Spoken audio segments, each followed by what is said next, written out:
오늘이 벌써 새해 세 번째 주일이네요. 아직도 정초인데 주일 예배를 통해서 하나님께서 우리 교회에 주신 비전을 함께 나누고 있습니다. 우리가 새해를 맞이했는데요. 새해라고 하는 것은 하나님께서 새로운 한 해, 새로운 목표를 세우고 새 출발하라고 주신 기회인 줄로 믿습니다. 새로운 기회를 맞이한 우리들이 보다 더 새로운 어떤 비전을 이루고 또 복을 받기를 원한다면 그렇게 하고자 하는 목표가 있어야 되겠지요. 아무런 목표 없이 새로운 날을 맞고 새로운 달을 맞이하고 새해를 맞이한다고 해도 그 사람에게는 좋은 일이 있기 어렵기 때문에 그렇습니다. 그래서 새로운 출발을 할 때는 항상 내가 어디로 출발해야 되겠다, 어디로 가야 되겠다, 무엇을 이루어야 되겠다라고 하는 꿈과 비전, 바람 이런 것들이 있어야 됩니다. 그래서 그 목표를 향해서 나아가야 되지요. 그렇기 때문에 새 출발하는 우리 모두에게 중요한 것은 속도보다는 방향이지요. 내가 동쪽으로 지금 가야 되는데 혹이라도 만일에 남쪽으로 가고 있다면 갈수록 목표에서는 멀어지지 않아요. 그래서 이제 새 출발하는 사람에게 꼭 필요한 것이 시계보다는 나침판이지요. 방향 설정을 분명히 해야 된다는 겁니다. 여러분 날마다 여러분의 목표를 1년의 방향으로 여러분 정하시고 그 방향을 향해서 날마다 한 걸음씩 한 걸음씩 나아갈 수 있기를 주님의 이름으로 축원합니다. 그러면 그 목표가 무엇일까? 우리 교회에서 여러분들에게 송구영신 예배 때 나누랬던 이 송구영신 예배 신년 소원 예물, 여기에 개인의 영적인 소원, 육적인 소원 세 가지씩을 적도록 했습니다. 아마 이미 내신 분들은 교회에서 지금 분리해서 신방 갈 때 가지고 가서 그 가정의 목표가 이루어졌는지 위에서 점검하면서 기도할 것이고, 또 새벽마다 제가 이 봉투를 가지고 여러분의 소원이 이루어지기를 위해서 기도할 겁니다. 여러분 이렇게 한 해를 시작하면서 소원을 갖는 것, 목표를 갖는 것, 바람을 갖는 것 굉장히 중요하지요. 이를 위해서 우리가 최선을 다해야 됩니다. 우리 교회적으로는 2023 샬롬, 축복, 전도라고 하는 비전을 우리에게 목표로 주셨습니다. 그래서 금년에 어떤 일이 있어도 우리 교회가 600셀을 세워야 되겠다. 셀은 한 사람 전도하는 겁니다. 그래서 여러분 각자가 금년에 어떤 일이 있어도 내가 한 사람은 내 옆에 함께 앉아서 예배드리도록 해야 되겠다. 이런 마음을 가지고 기도하시고 전도하신다면은 반드시 우리 교회 전체적으로 600설이 세워지게 될 줄로 믿습니다. 그리고 이제 여러분 개개인의 삶 속에 목표들이 있잖아요. 여러분 취업을 해야 되겠다. 금년에는 진학을 해야 되겠다. 좋은 사람 만나서 가정을 누려야 되겠다. 하는 사업이 잘 돼서 형통하게 돼야 되겠다. 약해진 병든 몸 회복하여 고침받아야 되겠다. 올해는 어떤 일이 있어도 성경을 완독해야 되겠다. 완피를 이루어야 되겠다. 여러분 어떤 목표든지 여러분 목표를 정했으면은 어떻게 해야 되느냐? 꾸준하게 힘쓰고 애써야 됩니다. 할렐루야. 여러분 1만 시간의 법칙이라고 하는 게 있습니다. 자, 이게 뭐냐면요, 어느 분야이든지 위대한 성공을 거두기 위해서는 적어도 1만 시간의 집중적인 투자가 필요하다는 거예요. 여러분 이 1만 시간이라고 하는 것이 하루에 3시간씩 하면은 일주일에 대략 20시간이 되고, 이 20시간씩 10년이면은 10,000시간이 됩니다. 여러분 이렇게 한 가지 일에 이 정도로 집중해서 반복하면 누구든지 그 분야의 최고가 된다는 거예요. 전문가가 되고 달인이 된다는 것입니다. 여러분 어떤 목표든지 목표 세웠다고 그냥 이루어지는 게 아니에요. 첫째는 하나님께서 응답해 주셔야 되겠지요. 우리 찬양대 찬양의 가사처럼 사람이 자기 일을 계획할지라도 그 걸음을 인도하시고 그 뜻을 이루시는 분은 누구라고요? 하나님이십니다. 근데 하나님은 아무에게나 계획 세웠다고 이루어지는 게 아니고 10000시간의 법칙처럼 내가 목표한 바를 위해서 꾸준하게 집중적으로 노력하고 힘쓰고 애쓰는 사람에게 여러분 뜻을 이루게 하고 성공을 안겨주십니다. 할렐루야. 금년의 교회 목표든 개인의 목표든 영적인 소원이든 여러분 육적인 소원이든 집중하여 힘쓰고 했을 때 하나님이 도우셔서 반드시 금년에 목표를 이루는 복된 한 해 되기를 주님의 이름으로 축원합니다. 그러기 위해서 우리 교회 공동체에 주신 공동의 바로 목표가 뭐냐? 이사야서 60장 1절을 우리에게 주요 선구의 말씀으로 주셨습니다. 바로 그 말씀, 바로 중심이 일어나라 빛을 발하라. 다시 말하면 일어나서 빛을 비추어라 라는 거지요. 여러분 우리가 영적으로 앉아있을 때가 있지요. 침체되어 있고 잠들 때가 있습니다. 병들어 있을 때가 있습니다. 심한 경우에 죽어 있을 수도 있습니다. 코로나19 때문에 우리가 영적으로 얼마나 많이 주저앉았습니까? 여러분 전도를 제대로 하지 못했잖아요. 기도 생활 마땅히 해야 될 사명까지도 제대로 감당하지 못했는데 2023 새해를 맞이해서 하나님께서 우리 모두에게 주시는 말씀이 이제는 일어나라는 것입니다. 할렐루야. 한번 따라합시다. 일어나라. 빛을 비추어라. 여러분 금년 한 해 일어나시기를 주님의 이름으로 축원합니다. 이 영상으로 예배드리는 여러분 일어나시기를 소원합니다. 앉아있으면 안 됩니다. 일어나 빛을 비추시기를 주님의 이름으로 축원합니다. 병상에서 일어나시고 좌절과 낙심 가운데서 일어나서 우리 함께 빛을 발하는 한 해 이루시기를 주님의 이름으로 축원합니다. 여러분 빛이라고 하니까 우리가 아는 빛은 태양빛이지. 캄캄했던 밤 지나서 날이 환해집니다. 왜 그래요? 태양빛이 올라온 거예요. 여러분 이 공간 사실은 어두운 공간입니다. 벽으로 다 둘러싸여 있는데 그래도 우리가 이렇게 밝게 보면서 예배드릴 수 있는 것이 전깃불 때문이지요. 빛은 태양빛과 전깃빛이 있습니다. 여러분 태양빛은 하나님이 만드셨고 전기는 에디슨이라고 하는 과학자가 개발을 했지요. 발견했습니다. 여러분 1931년도에 10월 18일 날 이 에디슨이 이제 이 세상을 떠나게 됩니다. 이 당시 미국의 대통령이 후보 대통령이었습니다. 그때 장례식 날 국민들에게 이렇게 제안을 합니다. 우리가 에디슨이 발견한 이 전기를 편리하게 사용하고 있는데 그 에디슨이 죽어서 장례 치르고 있는데 우리 장례 마지막 날 저녁 10시가 되면 미국 전역에 전기를 1분만 끕시다. 제안을 하자 전 국민이 바로 거기에 동참해서 여러분 그날 밤 10시에 1분 동안 미국 전역이 전기가 다 꺼지게 됩니다. 단 1분이었지만 전기빛이 없는 삶이 얼마나 어두운가. 전기빛이 없으면 밤에 얼마나 두려운가, 위험한 일이 생기는가를 경험했습니다. 여러분 이처럼 사람은 빛 안에 거해야지 빛을 떠나면 어둠이 찾아오고 두려움이 찾아오고 불편한 일이 생기고 위험한 일이 따르게 되는 거지요. 그래서 이 세상에 사는 동안 사람은 태양빛 아래 살아야 되고 전깃불 밑에서 살아야 됩니다. 할렐루야. 그런데 여러분 이 두 가지 빛만 가지고는 우리의 마음과 영혼의 어두움을 물리칠 수가 없어요. 그래서 우리는 태양빛 아래 일상을 살고 밤이면은 전깃불 밑에서 우리가 밝게 살지만 우리의 영혼을 밝히는 빛이 또 필요합니다. 여러분 그 빛이 무엇일까요? 여러분 요한복음 8장 12절에 예수님께서 이렇게 말씀하십니다.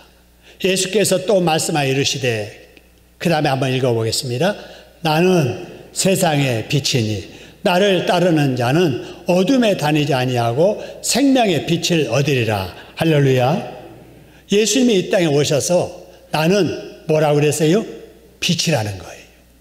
요한복음 12장 46절도 주님이 이렇게 또 말씀하셨습니다. 같이 한번 읽어보겠습니다. 나는 빛으로 세상에 왔나니 무릇 나를 믿는 자로 어둠에 거하지 않게 하려 함이로다. 할렐루야. 우리 예수님이 참 빛이 되세요. 여러분, 예수님의 그 빛을 받아야 우리의 심령에 어둠이 떠나게 되는 줄로 믿으시기를 소원합니다. 불안하고 답답하고 여러분 그런 어둠의 마음들, 의심과 죄 짓는 마음들, 불평하고 불순종하고 시기하고 질투하고 미워하는 이 어둠의 마음이 언제 사라지게 되느냐? 주님의 빛을 받아야 사라지게 됩니다. 할렐루야. 그 주님의 빛을 받아야 됩니다. 여러분, 이 주님의 빛을 받은 사람들은 변화가 일어납니다.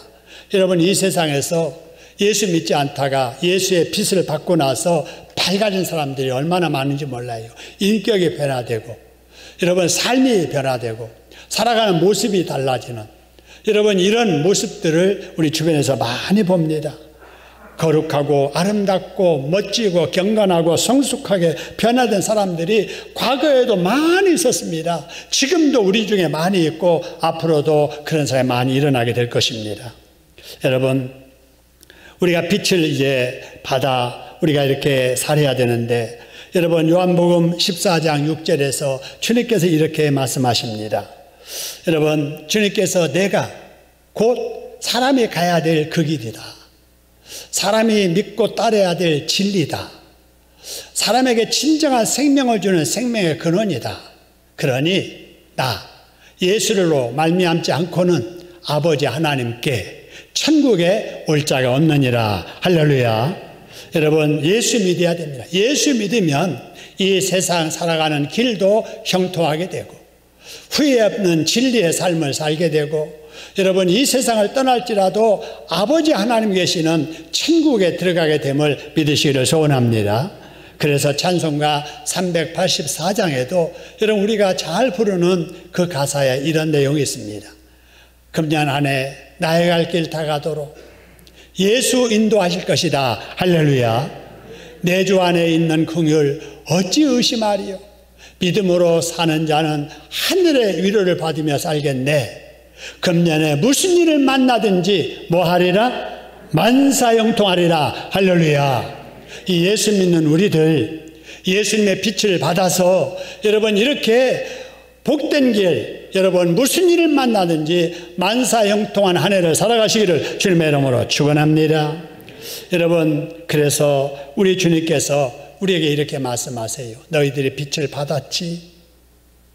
그래서 이사야서 60장 1절에 일어나라 빛을 비추라고 말씀을 합니다. 여러분, 일어나서 빛을 비춰야 됩니다. 여러분, 진정으로 빛이 있는 사람은 여러분 숨어서 지낼 수가 없습니다. 여러분, 마태복음 5장 14절의 말씀처럼 자, 너희는 세상에 뭐라고 그랬어요? 빛이라는 거예요. 처음부터 빛이 아니었는데 예수님 믿어서 빛의 주님을 모시고 사니까 너희는 빛이다. 그렇기 때문에 산 위에 있는 동네가 숨겨지지 못하는 것처럼 예수님의 빛을 안고 사는 너희는 사람들에게 숨어 살아서는 안 된다 라고 하는 거예요. 그래서 사람은 빛을 받아야 사람답게 살 수 있고 받은 빛을 비추어 살아야 덕을 베풀며 도와주며 살아갈 수가 있게 되는 거지요. 이게 여러분 하나님이 정하신 법입니다. 이 외에도 하나님의 사람에게 정하신 법들이 여러 개 있는데요. 가장 기본적인 법 몇 가지 말씀을 드리면 하루를 살아갈 때 시간으로 말하면은 24시간을 한 단위로 해서 하루를 살아갈 때 어두워진 밤이 되거든 쉬어라. 그리고 태양빛이 비추거든 열심히 사명 가지고 나가서 일하면서 살라라고 하신 게 하루 사는 법칙이에요. 그래서 우리가 하루를 살 때 밤에는 쉬고 낮에는 부지런히 일하며 살아야 됩니다. 그리고 그 하루를 7일로 해서 한 단위로 한 주를 살 때는 어떻게 살아야 되느냐? 엿새 동안에 일하며 살라는 거예요. 경제활동하면서 열심히 일하며 살고 하루는 쉬어라. 경제적인 활동으로부터 쉬면서 영적으로 빚을 받는 일, 예배드리며 살라고 하나님이 정하셨습니다. 할렐루야. 이게 법이에요. 자녀는 가정에서 부모님께 효도하는 것이 법이고, 여러분 이웃과 살 때는 서로 사랑하며 도우면서 용서하며 복을 빌어주며 살라고 하나님이 법을 정해주셨습니다. 그래서 사람이 이 법을 서로 지키며 살 때 서로가 행복하고 서로가 편하고 서로가 복된 거예요. 근데 하나님이 정하신 이 법이 자꾸 깨져가고 있습니다. 가정에서 자식이 부모에게 효하는 것이 점점 약해지고 깨져가고 있습니다. 지난 설날에는 반찬 투정한다는 아버지를 40대 아들이 죽인 사건이 일어났습니다. 아니, 애들이 투정하니까 부모가 꾸짖는다는 말은 들었어도 부모가 반찬 투정한다고 40세대나 아들이 아버지를 죽이다니요. 상상도 없을 일들이 우리 주변에서 일어나고 있는 거예요. 여러분, 자꾸 사람들은 하나님의 법을 깨면서 살려고 합니다. 그러니까 우리에게 고통이 찾아오는 거예요. 이웃을 사랑한다고 하면서도 정말 감정 상하면은 그 이웃을 사랑할 줄 몰라요. 하나님께 지음받은 인간이 죽을 주에게 예배하며 살라고 지었는데 예배 드리는 것을 사람들이 싫어합니다. 그래서 이 세상에 여러 가지 부작용, 사람답지 못한 일들, 우리가 원치 않는 비참한 일들이 개인적으로, 가정적으로, 사회적으로, 교회적으로 일어나고 있는 것입니다. 여러분, 이런 안타까움을 바라보면서 사람이 사람답게 살려면 어떻게 해야 될까? 우리 모두가 다 하나님의 정하신 그 법 안으로 들어와야 됩니다. 할렐루야. 그 중에서도 가장 먼저 회복해야 될 것이 예배의 회복입니다. 할렐루야. 여러분, 그날이 구약에는 안식일이었고 신약에는 바로 주일입니다. 오늘 우리가 이렇게 모인 이유는 우리 예수님께서 이 세상에 빛으로 오셔서 우리에게 생명을 주시려고 십자가에 우리 대신 죽으셨잖아요. 그리고 장사 지내셨지만 말씀대로 사흘 만에 다시 살아나 부활하심으로 우리의 첫 부활의 열매가 되셔서 예수 믿는 우리들이 이제는 예수님이 장사되어진 그날 우리가 기념하는 것이 아니라 다시 살아난 그날을 우리가 기념하자. 그래서 신약의 주일을 예배하며 우리가 지키는 것입니다. 할렐루야. 여러분, 예배. 여러분, 이 예배가 굉장히 중요합니다. 하나님은 예배를 통해서 복을 주십니다. 할렐루야. 여러분, 구약에 보면은요, 이 예배, 구약의 단어로 말하면은 제사를 정성스럽게 잘 드리다가 복받은 사람들이 부지기수로 많습니다. 그 중에 두 사람을 소개하면은 아브라함이 첫째 그렇습니다. 아브라함은 목축하는 사람이었거든요. 목축은 짐승들 풀어놓고 그냥 풀 뜯어먹게 하고, 그래서 거기 짐승 젖자 먹고 고기 먹고 가죽 만들어서 옷에 입고 이렇게 살던 사람들이잖아요. 그렇기 때문에 이들은 어느 한 곳에 정착하지 못합니다. 그곳에 짐승들을 풀어놓고 짐승들이 그 지역의 풀을 다 뜯어먹으면 풀이 있는 다른 곳으로 이동을 해야 돼요. 그래서 유목민들은 계속해서 이렇게 이동하잖아요. 그런데 아브라함이 옮겨지는 곳마다 가장 먼저 했던 것이 뭐냐면은 제단 쌓는 거예요. 여러분, 제단 쌓는다 그 말은 구약에 제사 드린다는 말이고 신약으로 말하면은 예배 드린다는 말이에요. 이렇게 가는 데마다 제단을 먼저 쌓고 하나님께 예배 드릴 때에 하나님은 그 예배를 받으시고 그가 하는 일, 그가 거느리는 가축까지도 복을 주시어서 복을 받도록 번성하도록 축복해 주셨습니다. 할렐루야. 우리는 그 아브라함의 후손들이에요. 여러분, 믿음의 조상이 아브라함이에요. 우리도 우리의 믿음의 조상 아브라함처럼 어디를 가든지 예배드리는 일에 최선을 다해야 될 줄로 믿습니다. 그 다음에 여러분 솔로몬 아시지요? 여러분 왕 중에서도 가장 명성 있는 왕, 나라를 잘 다스렸던 왕. 여러분 이 솔로몬이 왕이 되자마자 가장 먼저 했던 일이 제단 쌓습니다. 제단 쌓아도 제물을 얼마나 갖다 놓고 제단을 쌓았느냐? 1,000번제물을 갖다 놓고 제사를 드립니다. 1,000번제 아시잖아요? 하나님이 감동하셨어요. 내가 전에 어떤 사람 중에서도 이렇게 하는 사람 내가 못 봤다. 아니 왕이 돼가지고, 왕이면은 신과 같은 존재, 자기 말이면 다 되는 일인데 가장 먼저 1,000번제 드리는 걸 보고 하나님께서 감동하셔서 이 사람에게 내가 복을 줘야지. 그래서 하신 말씀이 꿈에 나타나셔서 네 소원이 무엇이냐, 말만 하면 내가 다 들어주고 이루어주겠다라고 말씀을 하시지요. 이때 솔로몬이 부귀 영화 권세 구하지 아니하고, 하나님 제가 왕된 것은 하나님이 왕 되게 하셨으니 왕 되었고, 하나님께서 왕을 세우실 때는 뭔가 맡기실 일이 있을 텐데 그 일 잘 감당할 수 있는 지혜를 주시옵소서 라고 기도할 때 하나님이 또 감동하신 거예요. 아, 이봐라, 아니 돈도 필요하고 권세도 필요하고 명예도 필요하고 필요한 것들이 많을 텐데 그거 다 구하지 아니하고 사명 감당할 수 있는 지혜를 구해. 감동하셔서 하나님께 어떻게 하셨습니까? 구한 지혜도 주시고, 구하지 아니했으나 왕으로서 필요한 모든 명예 권세 부귀 영화 덤으로 보너스로 더해주셨습니다. 할렐루야. 여러분 제사가 이처럼 중요한 거예요. 여러분 예배가 이처럼 중요한 줄로 여기시기를 주님의 이름으로 축원합니다. 여러분 주일날 그냥 교회 문턱만 왔다 갔다 몸만 1시간 때우고 가는, 여러분 그게 아니에요. 하나님은 예배를 통해서 하나님이 주고자 하시는 복을 주시는 시간임을 믿으시기를 주님의 이름으로 축원합니다. 여러분 그래서 공예배 출석을 잘해야 돼요. 공예배 출석을 통해서 주님의 빛을 다시 받는 거예요. 다시 말하면은 충전하는 거예요. 여러분 핸드폰 다 갖고 계시지요? 여러분 밤이 되면은 잊지 않고 하는 일이 핸드폰을 충전하는 일이잖아요. 저도 가지고 있는 이 핸드폰이 상당히 좋은 핸드폰입니다. 아이폰이에요. 살 때 100만 원 넘게 주고 샀어요.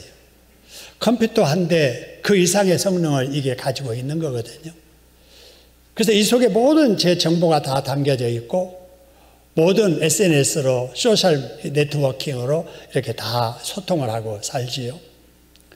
근데 아침에 보니까 작동이 안 되는 거예요. 분명히 꽂았는데. 근데 이 핸드폰 여기 케이스가 있는데 정식으로 이렇게 제대로 꽂지 않고 케이스 사이에다가 꽂은 거예요. 그래서 충전되는 줄 알고 봤는데 그 이튿날 충전이 안 돼가지고 애를 먹었는데요. 여러분 아무리 성능 좋은 핸드폰이라도 충전 안 하면 무용지물 되잖아요. 그죠? 여러분 자동차, 기름 떨어진 자동차 어디다 씁니까? 아무리 비싸고 성능 좋은 자동차라도 기름 떨어지면 움직이지 못하거든요. 그래서 핸드폰도 계속 충전해야 되고 자동차도 기름을 계속 채워야 되는 것처럼 우리의 영성도 은혜도 마찬가지예요. 계속 재충전해야 됩니다. 할렐루야. 한 번 은혜 받았다고, 부흥회 때 바싹 은혜 받았다고 여러분 그 믿음 가지고 계속 살아갈 수 없어요. 그래서 예배 시간은 영적인 충전하는 시간입니다. 할렐루야. 충전해야 돼요. 충전도 어떻게 해야 되느냐? 규칙적으로 해야 됩니다. 핸드폰 적어도 하루나 이틀마다 반복적으로 해야 되는 것처럼 예배도 여러분 규칙적으로 반복해서 계속 참여해야 됩니다. 여러분 그래서 공예배에 열심히 출석을 하되 여러분 공예배를 한 번 더 출석하려고 최선을 다해야 됩니다. 할렐루야. 여러분 공예배는 교회 공동체가 회집을 공고하고 그 공고한 회집을 계속 가지면서 기도하고 예배드리는 게 공예배예요. 여러분 우리 교회의 공예배가 몇 번이나 드려진다고 생각하십니까? 한번 생각해 보세요. 일주일에 우리 교회 공예배가 몇 번 모이지? 몇 번일까요? 몇 번이죠? 예. 사람마다 생각이 다를 거예요. 정확하게 한번 생각해 보죠. 새벽 기도 매일 합니다. 그러면 일주일에 몇 번이에요? 7번. 그죠? 자, 그리고 주일날 오전 예배, 오후 예배, 수요 예배. 그러면 몇 번이에요? 10번. 거기에 구역 예배 11번. 심야 기도회. 그러면 몇 번이에요? 12번이에요. 와. 여러분, 12번 우리 교회가 한 주간에 모이는 거예요. 이게 공예배, 공모임입니다.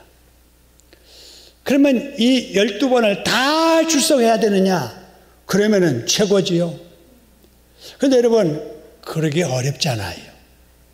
직장 생활 때문에, 생활의 어떤 그 습관, 또 해야 될 일 때문에, 아니, 수요일 날 늦게까지 근무해야 되는데 어떻게 수요일 날 예배할 수 있겠어요? 아침에 일찍 자녀들 또 학교 가는 거, 직장 가는 거 준비해야 되는데 어떻게 하겠어요? 새벽에 건강상 찬바람 쐬고 나올 수 없는데 어떻게 그렇게 하겠어요? 사람마다 다 사정이 있습니다. 그렇기 때문에 12번 다 하면 좋지만 12번 다 하지 못한다면 내가 그동안에 일주일에 한 번 공예배 출석했다. 그러면은 한 번 더 출석해야지. 그 마음을 가지고 여러분 금년 안에 예배 생활 하시기를 주님의 이름으로 축원합니다. 주일날 오전 예배만 드리고 수요일 날도 안 드린 분이 계시면은 내가 수요일 날 매주 못 나와도 한 달에 한 번 수요일 날로 나와야지. 새벽기도 매일 나올 수 없으면 직장 가지 않는 토요일 날 새벽이나 주일 날 새벽이라도 한 번이라도 나와야지.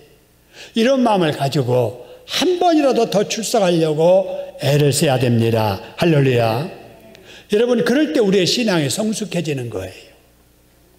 그런데 일주일에 한 번 예배 드리고도 그 다음 주일날 교회에 나오시는 것은 기적 중에 기적입니다.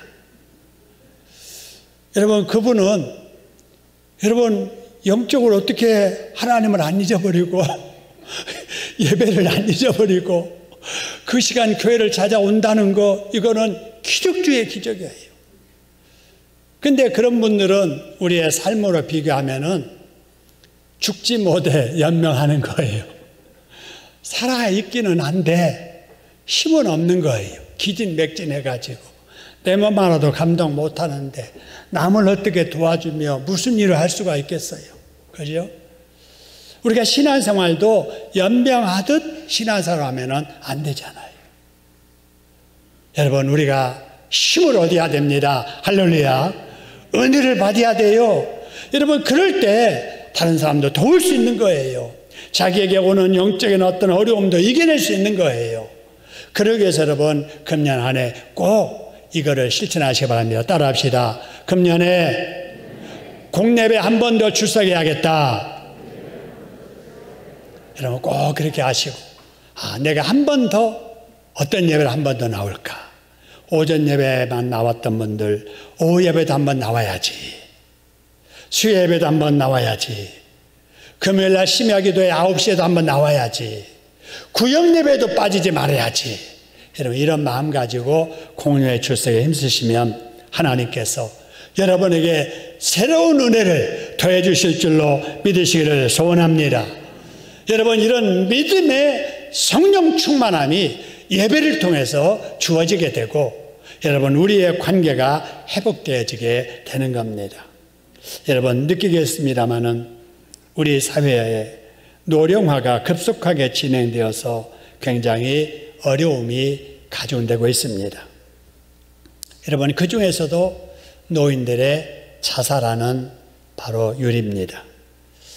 여러분, 놀랍게도 한 해 동안에 자살을 시도하는 사람이 40명 가까이 된다, 40만 명 가까이 된다고 그래요. 여러분, 그 중에서 한 10,000명 이상, 12,000명, 13,000명 이 정도의 사람들이 실제로 노인들 중에 자살로 세상을 떠납니다. 여러분, 그 자살하는 이유가 무엇일까? 먹을 밥이 없어서가 아니고 영적이고 정신적으로 회복되지 아니해서 기댈 곳이 없어서 마지막 자신의 몸에 죄를 짓는 자살을 하는 겁니다. 여러분, 고령화 사회, 나이가 들수록 여러분 예배 생활에 힘써야 됩니다. 여러분, 이 사회에 여러 단체들이 있고 모임들이 있으나 이렇게 남녀노소 또 빈부격차, 지위 고하를 불문하고 섞여서 만나서 교제할 수 있는 곳이 교회 예배밖에는 없습니다. 나이 들수록 집에만 계시지 마시고 교회로 나오시기를 힘쓰시기를 소원합니다. 그래서 말씀 자꾸 들으시고 또 말씀 따라 같이 또 대답도 하시고 찬송 부를 때 함께 어울러서 찬송도 부르고 식사할 때 어울러서 같이 식사도 하고 구역예배 드릴 때 가서 젊은 사람들과 섞여서 같이 대화도 나누고 또 함께 기도할 때 기도도 하고 이게 정신건강, 육체건강, 영적 건강에 다 도움이 됩니다. 할렐루야. 자꾸 집에서 담을 치고 살면 안 돼요. 그래서 공예배 때 한 번이라도 대회가 더 나와야 되겠다 생각하고 말씀 듣고 찬송하고 기도하는 일에 더 힘쓰는 우리 어르신들 되기를 주님의 이름으로 축원합니다. 여러분, 주일은 바로 우리가 영적으로 바로 리프레시 되는 새로운 기운을 얻는 새롭게 변화되는 시간이에요. 그 예배를 통해서 사람들의 인생과 운명이 바꿔지게 됩니다. 여러분, 의사로서 아프리카에 가서 어렵게 살아가는 그 어려운 사람들에게 의료 행위로 예수님의 사랑을 실천했던 슈바이처 박사를 여러분 아실 겁니다. 이 슈바이처가 그의 자서전에서 내가 아프리카에 가서 그 어려운 사람들의 형제가 되고 그들을 보살피는 이런 일을 할 수 있었던 것은 어렸을 적에 아버지를 따라 출석했던 예배를 통해서 내가 받은 은혜다라고 이렇게 고백하는 말을 읽은 적이 있습니다. 여러분 자녀들과 함께 예배 드리세요. 자녀들과 함께 기도하세요. 자녀들과 함께 말씀을 읽으세요. 성령께서 그 자녀들의 마음속에 지혜도 주시고 청명도 주시고 사람답게 살 수 있는 길도 환하게 열어주실 줄로 믿습니다.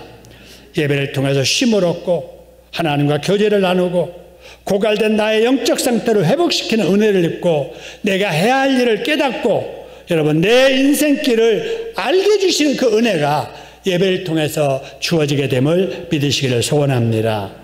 여러분, 아브라함이 이 예배 생활을 통해서 앞길을 인도받아 형통하게 살았습니다. 솔로몬이 예배를 통해서 전무후무한 복을 받았습니다. 그래서 하나님께서는 금년 정초를 맞은 저와 여러분들에게도 이 예배 출석을 강조하시는 겁니다. 여러분, 공예배 한 번 더 출석하기에 힘쓰시는 저와 여러분 되기를 주님의 이름으로 축원합니다. 예배를 통해서 은혜를 받아야 여러분 내 자신을 이길 수가 있습니다. 여러분, 내 자신, 먼저 내 자신을 이겨야 됩니다. 내 고집, 내가 꺾어야 돼요. 내 아집, 나 잘못된 생각, 나의 교만, 나의 잘못된 판단, 내가 그것을 이기지 못하니까 나답지 않는 행동을 하게 되는 거예요. 여러분, 예배를 통해서 은혜 받아야 그 은혜의 힘으로 아직도 정화되지 아니하는, 아직도 다듬어지지 아니하는, 아직도 제거되지 아니하는 이러한 인간의 악한 것들을 다스릴 수 있습니다. 할렐루야. 죄의 정욕을 은혜 받아야 이길 수가 있습니다. 받은 은혜를 다른 사람에게 비추어 줄 수 있는 것은 바로 예배를 통해서 은혜를 받아야 되는 거예요. 우리는 발광체가 아니잖아요. 반사체입니다. 반사체이기 때문에 계속해서 은혜를 받지 아니하면은 비춰줄 빛이 없는 거예요. 금년에 우리 가족들에게 빛을 비춰야 되고 자녀들에게 빛을 비춰야 되고 우리 형제 자매들에게 이웃들에게 빛을 비추어서 그들을 빛 가운데로 나오게 해야 되는데 그러기 위해서는 우리가 살아야 됩니다. 할렐루야. 우리가 예배를 통해서 주시는 은혜를 받아야 됩니다. 그래서 내가 그 받은 빛을 다른 사람에게 비추며 살아가는 저와 여러분 될 수 있기를 주님의 이름으로 축원합니다. 그래서 다짐하는 마음으로 한 번 더 따라합니다. 공예배 한 번 더 출석하자. 공예배 한 번 더 출석하자. 여러분 그렇게 하심으로 예배 때마다 내려주시는 은혜를 받아서 여러분 밝은 빛으로 여러분의 마음이 은혜 충만하시고 그 밝게 비추는 그 빛을 가족들에게 비추어주고 이웃들에게 비추어주고 그래서 우리 공동체가 빛으로 가득한 2023년 되기를 주님의 이름으로 축복합니다.